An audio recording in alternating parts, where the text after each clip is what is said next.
So welcome आईआईपियंस and आज हम सीखने वाले हैं Cauchy integral theorem and Cauchy residue theorem, जो कि एग्ज़ाम पॉइंट ऑफ व्यू से बहुत ही ज़्यादा इंपॉर्टेंट है।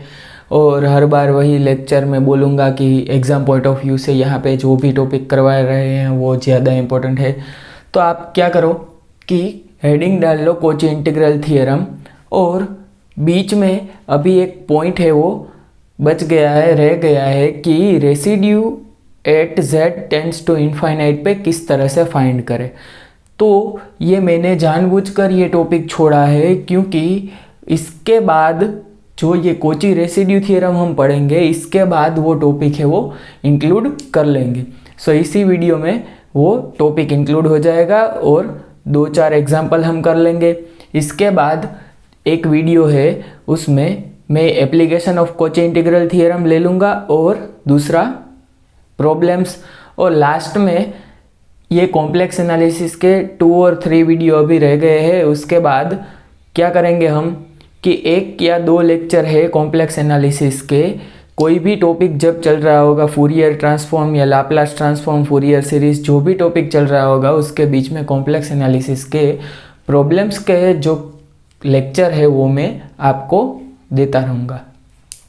देखो यहाँ पे स्टार्ट करते हैं हमारा लेक्चर कि कॉची इंटीग्रल थ्योरम है वो क्या कहता है। देखो, जब फंक्शन है वो पूरी तरह से एनालिटिक है कॉम्प्लेक्स आर्गन प्लेन में, मतलब कि if complex function is analytic everywhere in complex Argand plane, then देखो अगर एनालिटिक है मतलब पूरे प्लेन में एनालिटिक है, मतलब सभी जगह पे वो डिफाइन है। तो कोई भी आप ऐसा स्क्वायर सोचो या कंटूर सोच लो, लाइन इंटीग्रल सोच लो, ओके। तो ये क्या हो गए, क्लोज्ड कर्व, ये हो गए हैं क्लोज कर्व। सो इसे क्लोज्ड कर्व कहते हैं। और कोई ऐसा इंटीग्रल है तो इसे ओपन कर्व कह देंगे।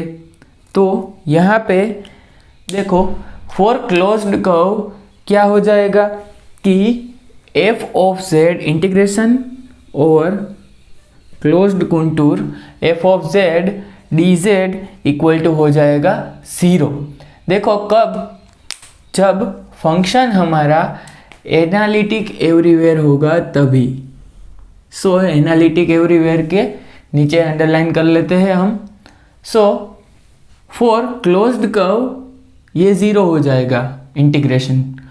अब ये C है वो क्या है, सिंपल है। C है वो simple closed curve in the region R, within the region R, and simple closed curve मतलब कि non intersecting, okay. So non intersecting मतलब कि ऐसा, ओके, ये है वो इंटरसेक्ट होता है, क्लियर। तो अब देखो for open curves, open curve के लिए क्या होगा कि देखो यहाँ से कोई एक कॉम्प्लेक्स आर्गन प्लेन है, उसमें सिर्फ आपको ऐसा बोल रहे हैं, यहाँ पे P है, यहाँ पे Q है, तो P से जा रहे हैं हम Q, तो P एंड Q, तो यहाँ पे ये ओपन कर्व हो जाता है। ओपन कर्व अगर है तो क्या है, वो फंक्शन है, इसका इंटीग्रेशन पाथ इंडिपेंडेंट होगा and it is only depend on final and initial position, मतलब P एंड Q पे ही डिपेंड होगा। तो ये P से Q आप इस रास्ते जा रहे हो या यहाँ से जा रहे हो या यहाँ से जा रहे हो, ओके, या कहीं यहाँ से जा रहे हो, तो भी आपका इंटीग्रेशन है वो भी सेम ही आएगा, क्लियर। सो ये 3 और 4 डिफरेंट पाथ है वो आप ड्रॉ कर लेना। अब देखो कॉची रेसिड्यू थ्योरम क्या कहता है कि कॉची रेसिड्यू थ्योरम कहता है, देखो अगर फंक्शन एनालिटिक है everywhere in the complex Argand plane तो कोई बात ही नहीं है, आपको कॉची इंटीग्रल थ्योरम है वो पता है कि इंटीग्रेशन इन क्लोज्ड कर्व है हो जाएगा 0, और ओपन कर्व के लिए लिमिट लगा के आप फाइंड कर सकते हो इजीली। लेकिन अगर फंक्शन एनालिटिक नहीं है, फंक्शन का सिंगुलर पॉइंट है, सो देखो, if function f of z is not analytic at point z1 z2 z3 या z टेंड्स टू, कोई भी ले लो, zn ले लेते हैं, तो कॉम्प्लेक्स आर्गन प्लेन में पॉइंट पे, इतने पॉइंट पे फंक्शन है वो डिफाइन नहीं है। फंक्शन अगर डिफाइन नहीं है तो ये यूज नहीं कर सकते, क्योंकि फंक्शन डिफाइन नहीं है मतलब कि फंक्शन का सिंगुलर पॉइंट है, सिंगुलर पॉइंट है मतलब कि एनालिटिक एवरीवेयर नहीं है। सो फंक्शन अगर कॉम्प्लेक्स आर्गन प्लेन में एनालिटिक है एवरीवेयर, तो ही यहाँ पे कॉची इंटीग्रल थ्योरम का यूज करेंगे और यहाँ पे जीरो या पाथ इंडिपेंडेंट कोई भी वैल्यू है वो ले लेंगे। लेकिन अगर फंक्शन है वो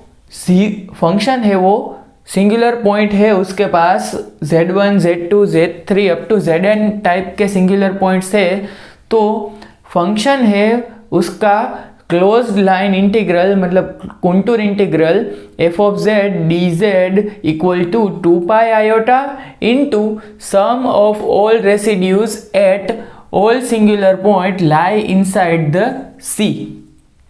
क्लियर? एंड सेम ही चीज है, तो इन दोनों में डिफरेंस क्या है? देखो, इन दोनों का डिफरेंस है, यहाँ पे एरो है वो एंटी क्लॉकवाइज घूम रहा है, मतलब कि ऐसे घूम रहा है, ओके, और यहाँ पे क्लॉकवाइज हो रहा है। क्लियर? ये क्लॉकवाइज हो गया। क्लियर? तो अगर एंटी क्लॉकवाइज है तो यहाँ पे 2 पाई आयोटा पॉजिटिव मल्टीप्लाई करना है, अगर क्लॉकवाइज है तो नेगेटिव यहाँ पे साइन इंक्लूड हो जाएगा। देखो, इसका भी सिग्निफिकेंस मैं बता दूंगा। क्लियर? अब यहाँ पे इसका सिग्निफिकेंस है वो देख लेते हैं। चलो,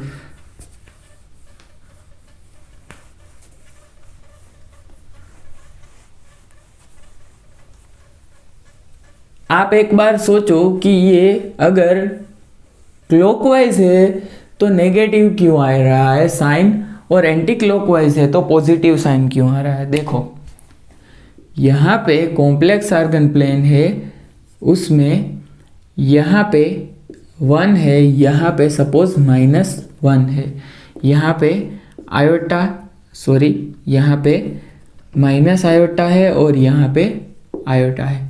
क्लियर? ये तो आपको पता ही है। अभी कॉम्प्लेक्स एनालिसिस खत्म हो रहा है तो आपको इतना तो पता ही है कि ये है वो एक्स है रियल एक्सिस, ये है इमेजिनरी एक्सिस। तो देखो, यहाँ पे कोई एक कंटूर ले लेते हैं जो कि जा रहा है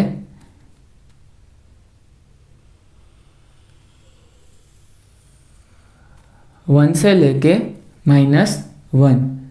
क्लियर? अब देखो, यहाँ से क्लोज कंटूर ले लेते हैं 1 से लेके -1, मतलब कि यहाँ पे सभी डायरेक्शन में शो कर रहा हूँ।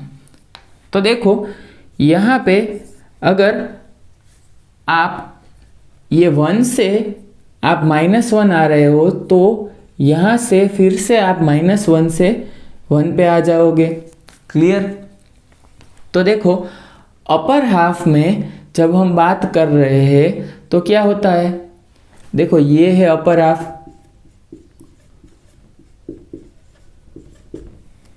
तो कॉम्प्लेक्स आर्गन प्लेन के अपर हाफ में जब हम बात कर रहे हैं तो 1 से -1 तक हम अगर आ रहे हैं तो फिर से कंटूर है वो क्लोज हो जाए।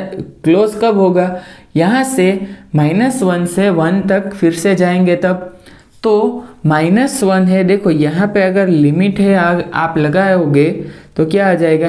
देखो, एक तो ऊपर से यहाँ पे ये 1 to -1 लेना है, तो यहाँ पे देखो -1 to 1, यहाँ पे लिमिट है वो -1 से लेके 1 तक जा रही होगी। देखो, यहाँ पे -1 से 1। अब यही चीज़ है, मैं आपको इस तरह से बोलूँ कि सेम चीज़ है वो आप लिखो, लेकिन एंटी क्लॉकवाइज लिख दो, सॉरी क्लॉकवाइज, यहाँ पे -1 यहाँ पे +1। तो देखो अगर यहाँ पे ये क्लॉकवाइज आ रहा है तो 1 से लेके -1 तक यहाँ पे रियल एक्सिस पे क्या देखेंगे हम, देखो ये है real axis. Along the real axis आपकी लिमिट है वो 1 से -1 आ रही है, मतलब कि आप माइनस डायरेक्शन में जा रहे हैं। लेकिन अगर आपको डायरेक्टली लिखना होगा तो आप ये लिमिट है उसको माइनस आगे लगा के -1 से +1 चेंज कर सकते हैं। क्लियर? सो यही बात है वो वहाँ पे इंक्लूड हो रही है। लेकिन अगर आपको ये नहीं समझ आ रहा है तो आप सिर्फ इतना मेमोराइज कर लो कि कॉम्प्लेक्स आर्गन प्लेन में जब भी कोई कंटूर दिया होगा और उसकी डायरेक्शन काउंटर क्लॉकवाइज दी होगी, देखो एंटी क्लॉकवाइज है उसे काउंटर क्लॉकवाइज भी कहते हैं, तो काउंटर क्लॉकवाइज डायरेक्शन दी गई है या एंटी क्लॉकवाइज डायरेक्शन दी गई है, सो 2π आयोटा पॉजिटिव होगा और उसके साथ जो सम होगा ऑल द रेसिड्यू वो मल्टीप्लाई हो जाएगा। तो आपको पहले रेसिड्यू तो फाइंड करना आना ही चाहिए। तो यहाँ पे एक क्वेश्चन है वो देख लेते हैं। अब क्वेश्चन है उसमें क्या बोला है, फंक्शन दिया गया है 1/z z² + 4 और यहाँ पे इंटीग्रेशन ये दिया गया है 1, ये दिया गया है 2 और यहाँ पे ये है 3। देखो ये रेड वाला इंटीग्रेशन है वो उसको इंटीग्रेशन 1 दे दो नाम, उसको दूसरा इंटीग्रेशन है उसको इंटीग्रेशन 2 नाम देते हैं और तीसरा जो है उसे I3। Okay, so third integral. अब आपको क्या करना है, देखो पहले I1 के लिए फाइंड करते हैं। तो देखो पहले I2 देखो I2। अब I2 है उसको फाइंड करना है तो पहले फंक्शन यहाँ पे जो दिया गया है उसके सिंगुलर पॉइंट है वो हमें फाइंड करना आना चाहिए। तो यहाँ पे फंक्शन के सिंगुलर पॉइंट होंगे z = 0 एंड ±2 आयोटा। क्यों? क्योंकि यहाँ पे 0 अगर आप पुट करोगे तो फंक्शन इनफाइनाइट चला जाएगा और z² + 4 = 0 पुट करने से z² = -4 आ जाएगा और z = ±2 आयोटा आ जाएगा। क्लियर? तो ये आपको पता होना चाहिए किस तरह से सिंगुलरिटी फाइंड करें। तो यहाँ पे z = 0 +2 आयोटा और यहाँ पे -2 आयोटा लिख देता हूँ। तो ये 3 सिंगुलर पॉइंट्स है। तो देखो यहाँ पे ये -2 आयोटा ये एक सिंगुलर पॉइंट है, एक 0 है वो सिंगुलर पॉइंट है और +2 आयोटा है वो सिंगुलर पॉइंट है। तो मैंने बोला था कि आपका इंटीग्रल है वो कोई भी सिंगुलर पॉइंट है उसको अगर उसको अंदर इंक्लूड कर रहा है तो क्या हो जाएगा, वो इंटीग्रल की कुछ वैल्यू आ जाएगी, अदरवाइज इंटीग्रल 0 हो जाएगा। तो यहाँ पे I2 है उसमें सिंगुलर पॉइंट ही नहीं है, I2 does not contain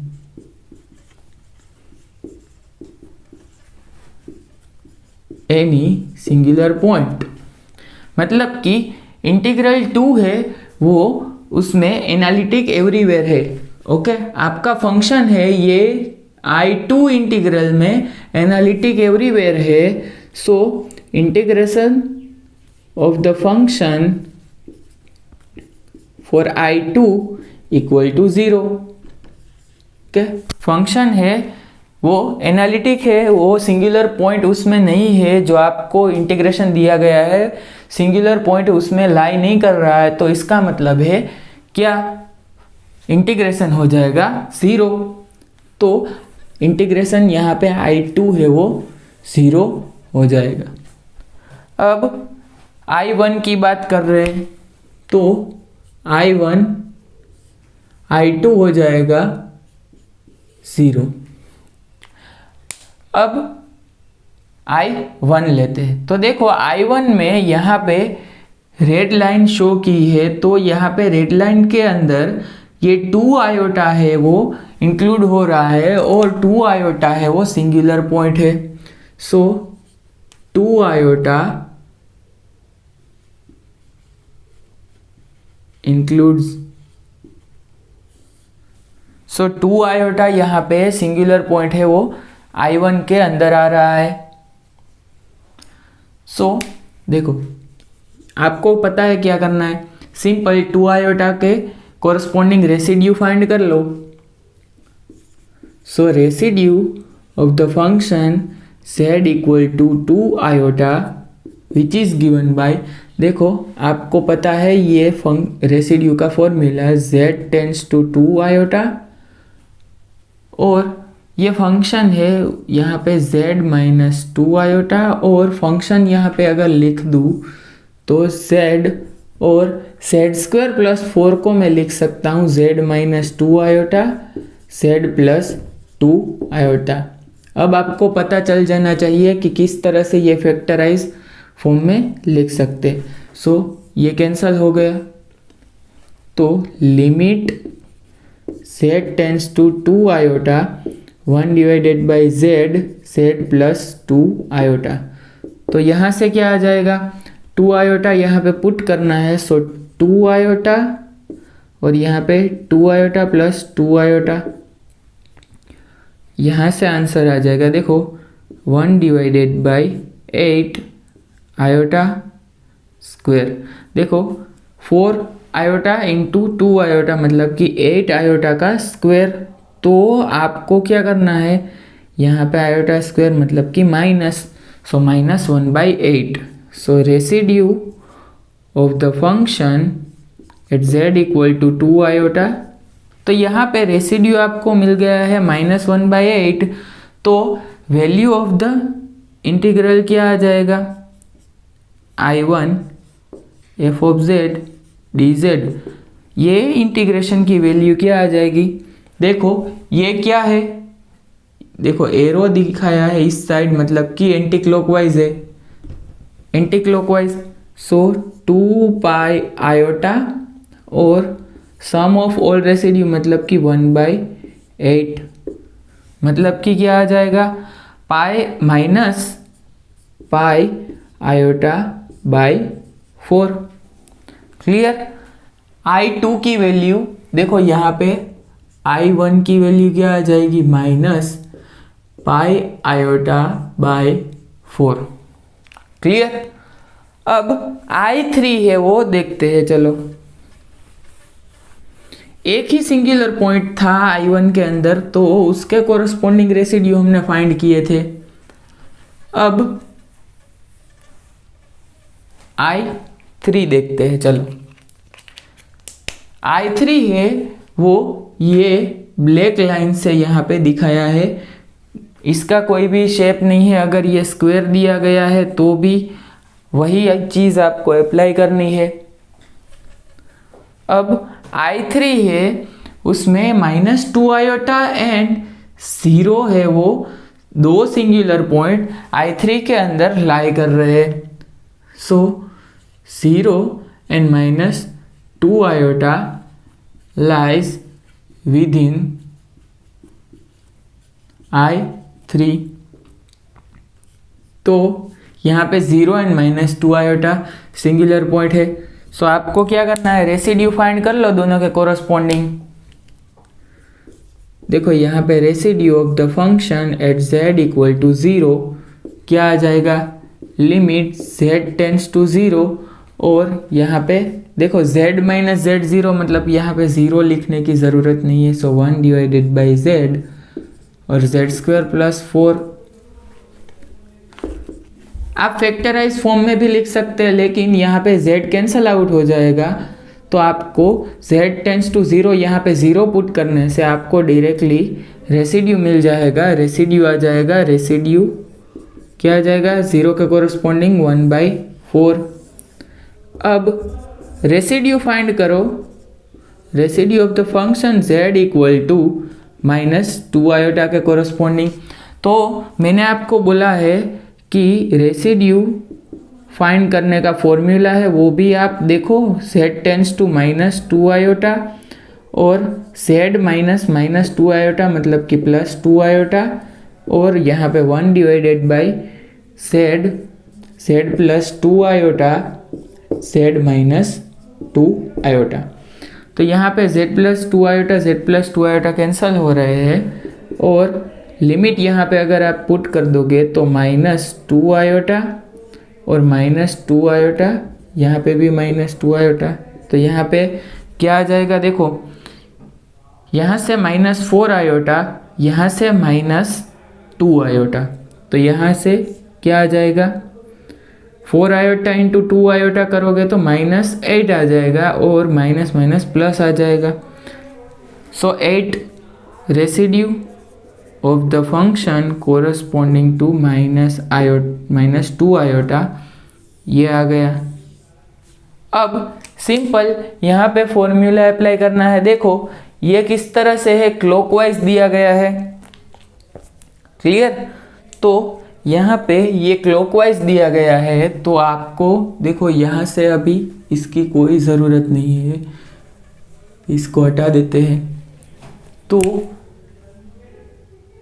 integration I3 और फंक्शन क्या आ जाएगा, देखो क्लॉकवाइज है मतलब कि -2 पाई आयोटा, और sum of the residue 1/4 plus 1/8, 1/4 plus 1/8, और 1/4 प्लस 1/8 क्या आ जाएगा, देखो यहाँ पे 2 + 1 3 divided by 8, 2 pi iota into 3/8, मतलब कि फाइनल आंसर आ जाएगा 3/4 पाई आयोटा।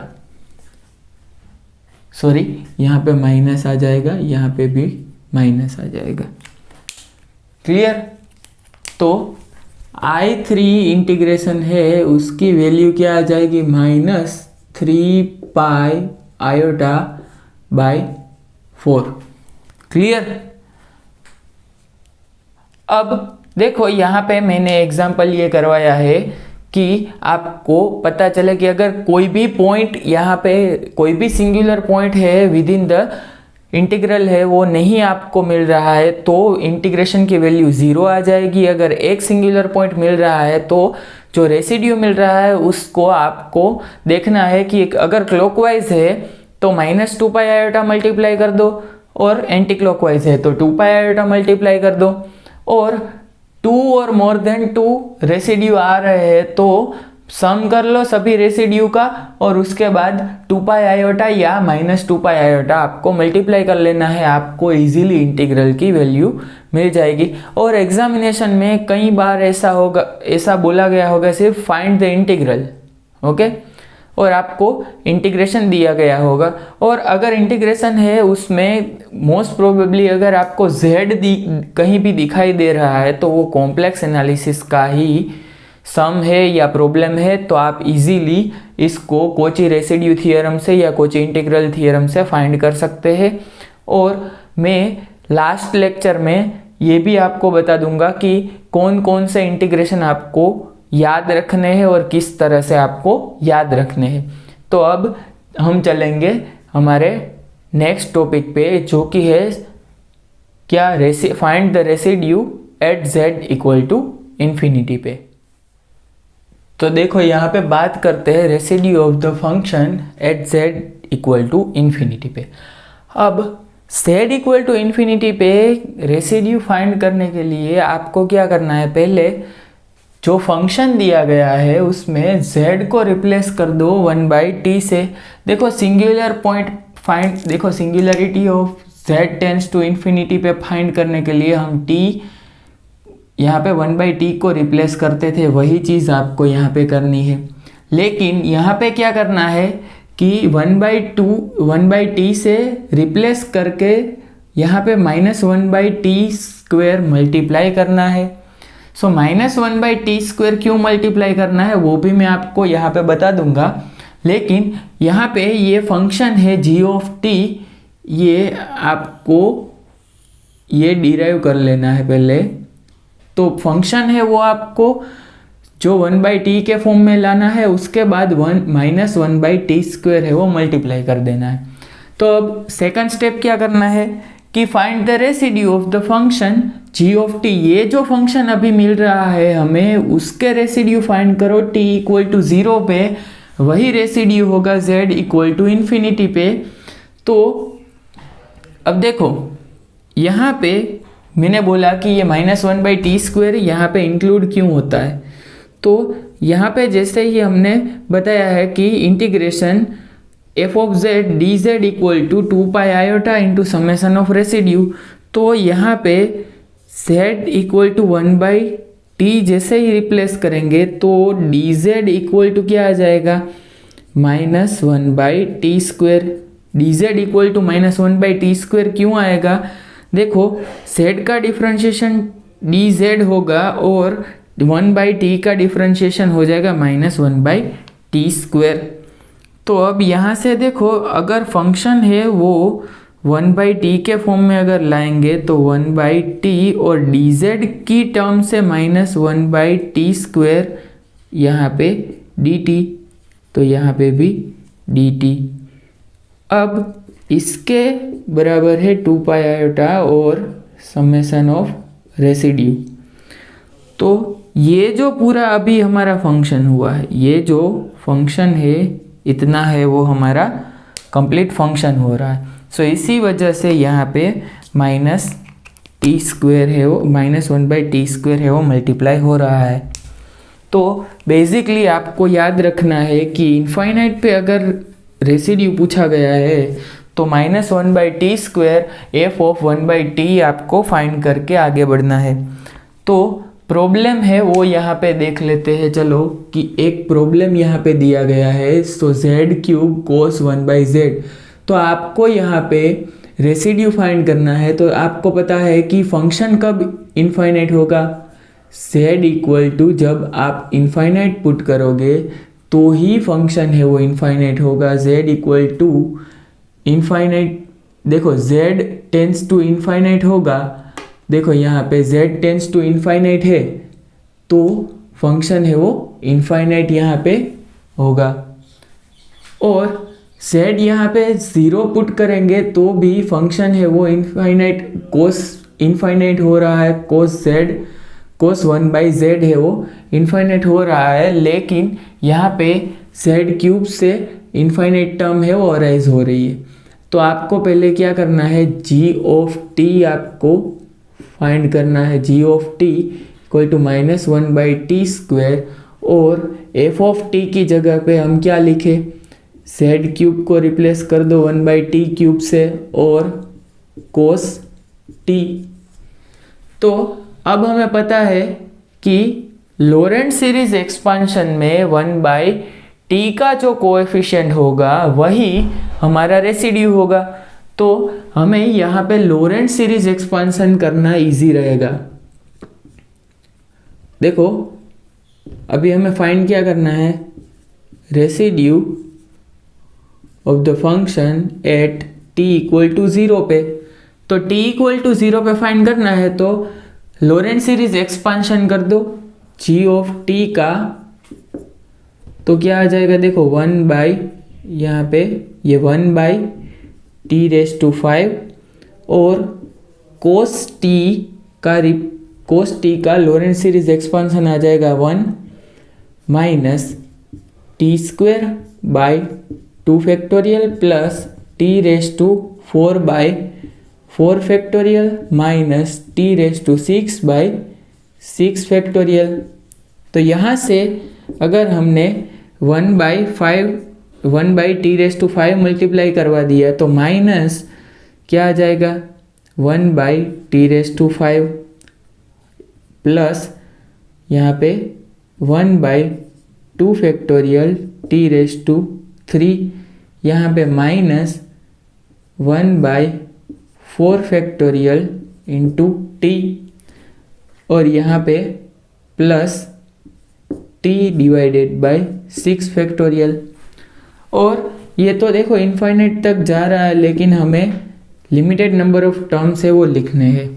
तो यहाँ पे माइनस, देखो यहाँ पे टी रेस टू -1 का कोएफिशिएंट होगा वही आपका रेसिड्यू हो जाएगा। तो 1/t का कोएफिशिएंट हो जाएगा, कोएफिशिएंट ऑफ 1/t। तो 1/t का कोएफिशिएंट देखो, ये 1/t रेस टू 5 है, 1/t क्यूब है और यहाँ पे 1/t है। तो इसका कोएफिशिएंट विथ साइन लेना है आपको, ये याद रखना है। तो रेसिड्यू ऑफ द फंक्शन क्या आ जाएगा, यहाँ से residue of the function at t equal to 0 क्या आ जाएगा, -1/4 factorial which is equal to -1/4 into 3 into 2 equal to -1/24। So residue of the function at z equal to infinite पे क्या आ जाएगा आपका आंसर 24। क्लियर। तो यही आपका फाइनल आंसर है।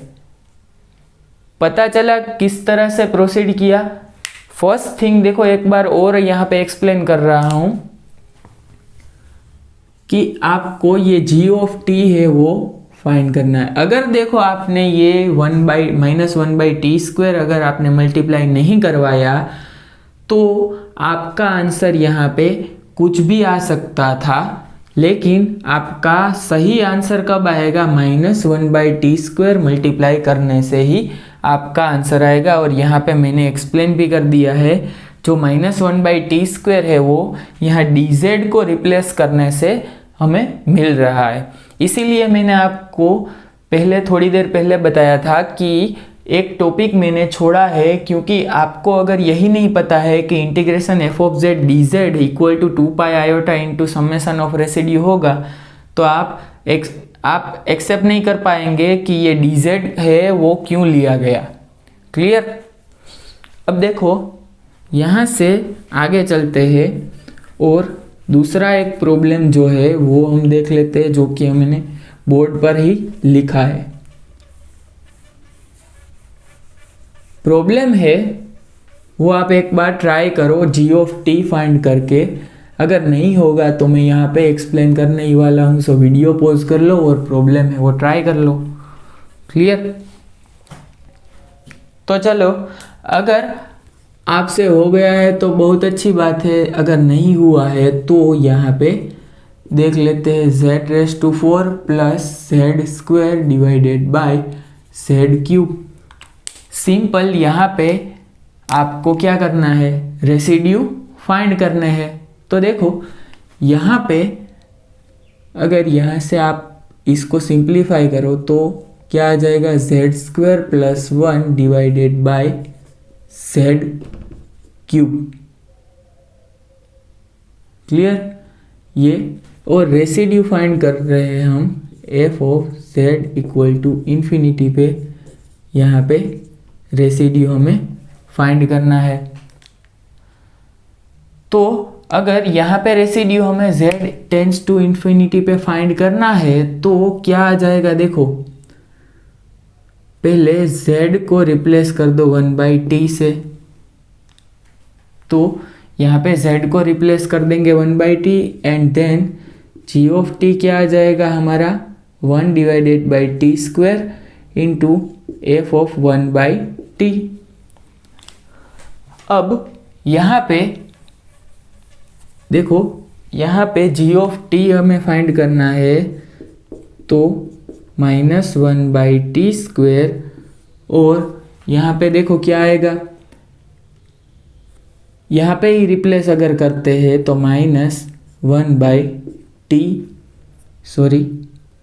यहाँ पे 1/t⁴ plus 1/t² divided by 1/t³। तो यहाँ पे देखो मैंने ये सिंप्लीफिकेशन इसलिए किया था कि यहाँ पे आप कंफ्यूज हो जाओगे, तो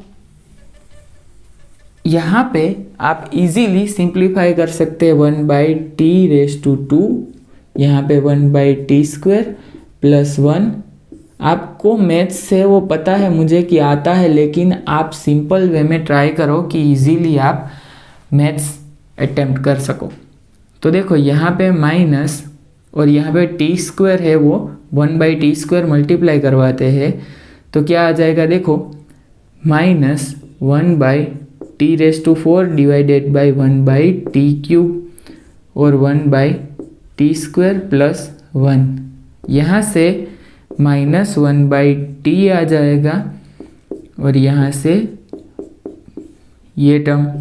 तो यहाँ पे आपका आंसर क्या आ जाएगा, देखो -t³ और -1/t। तो यहाँ पे 1/t है, उसका कोएफिशिएंट क्या होगा, देखो -1 है उसका कोएफिशिएंट होगा। So residue of the function at z equal to infinite पे क्या आ जाएगा, -1। क्लियर। तो आपको एग्जामिनेशन में अगर बोला होगा कि यहाँ z इक्वल टू इन्फिनिटी पे आपको रेसिड्यू फाइंड करना है, तो आप ये जो g(t) है उसको मेमोराइज करें कि -1/t है, वो मल्टीप्लाई करना है। अगर मल्टीप्लाई नहीं करेंगे तो कोई दूसरा आंसर ही आपका यहाँ पे आ जाएगा। क्लियर। तो आपको ये टॉपिक है बहुत फ्रीक्वेंटली पूछा नहीं गया है जीसेट के एग्जामिनेशन में, लेकिन ये आपके लिए इम्पोर्टेंट है, ये मैं बोल रहा हूँ कि कोई हार्ड क्वेश्चन निकालने के लिए इस तरह के टॉपिक है वो ट्रिकी टॉपिक होते हैं। देखो क्वेश्चन है उसमें कुछ इतना लेंथी भी नहीं हो रहा है, लेंथ भी उतना नहीं है, और कुछ इतना हार्ड लेवल का मैथ्स भी नहीं है, सिर्फ सिंप्लीफिकेशन है, डिवीज़न एंड मल्टीप्लिकेशन है। तो आपको पता होना चाहिए सिर्फ ये फंक्शन, इसके बाद की जो प्रोसीजर है वो आप कई बार मल्टीपल टाइम्स ये कर चुके हैं। क्लियर। तो नेक्स्ट जो हमारा लेक्चर होगा उसमें application of Kochi integral theorem है वो हम पढ़ेंगे, 1 या 2 प्रॉब्लम सॉल्व करेंगे, बाकी क्या आपको होमवर्क में दे दूंगा। और इसके बाद जो हम लास्ट लेक्चर है उसमें मैं आपको बता दूंगा कि कौन कौन से इंटीग्रेशन है वो आपको याद रखने हैं, और इसकी PDF फाइल है वो भी मैं आपको अपलोड करके भेज दूंगा। सो तब तक के लिए आप ये वीडियो देख लो, अगर नहीं पता चल रहा है तो रिवाइज कर लो, और जो भी क्वेश्चन यहाँ पे मैथमेटिकल फिजिक्स के, क्वांटम मैकेनिक्स के या जो भी डिफरेंट सब्जेक्ट्स है उसके दिए हैं वो आप सोल्व करना शुरू करो, और कम्प्लीटली आप 15 डेज या 18 डेज पे वो एक बार रेंडमली एक क्वेश्चन लो। आपको अगर वो क्वेश्चन पता चल रहा है तो ठीक है, नहीं पता चल रहा है तो वो कंसेप्ट है वो फिर से आप पढ़ लो, इससे आप इजीली मेमोराइज कर सकते हैं। सो यहाँ पे इतना ही रखते हैं और वीडियो का इंतज़ार करो। So thank you and wait for next video.